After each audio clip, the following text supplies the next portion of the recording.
أنا كم تاجي by the way. Do you know why I love Jawar more than my son?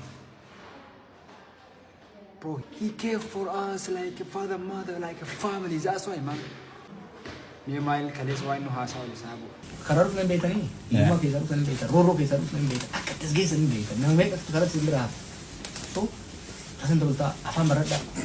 Uji untuk fatihah uji ujian. Garu uji barang ujian tadi baru barang wagala maafsani duras tadi miti. Damana dia mudi lo kan tadi. Ugumar pakai nama itu uji menati di konsentrasi ke diratan.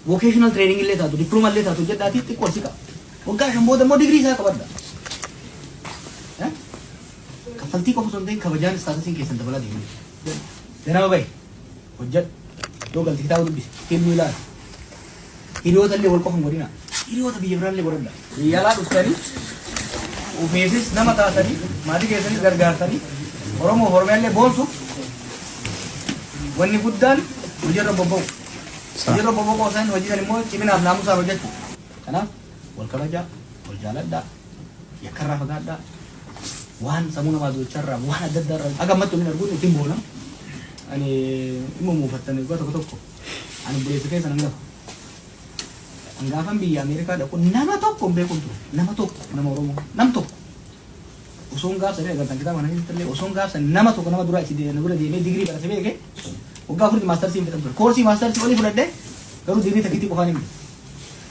नम तो कुंबे कुंब रे इसिंगर अम्मा इसिंदुरा नम नुमांग के एक ऐसे नमे कर दिया कहे कर दिए हिंदी लाइन में मारना बोले سوائر في ساو مالي बड़े दवा क्या मुझे दादी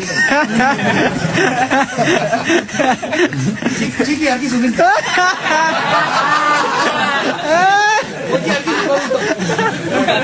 Oji arki tu minta wonder sih. Oji arki tu, kamu berapa ya dia tahu. Repot dah, itu kita repot dah. Kau buat itu terus buang kau. Murah. Sambatan. Sah. Oji oga daitan. Murah lebih. Itu kan kau puluh kan. Arrange kesan serai, retain kesan serai.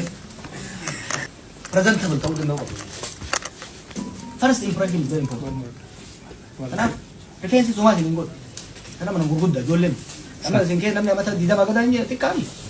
Jero guys. Orang adult now. Ya. Span mereka. Pengen kesan serai pada. Nam surat dah.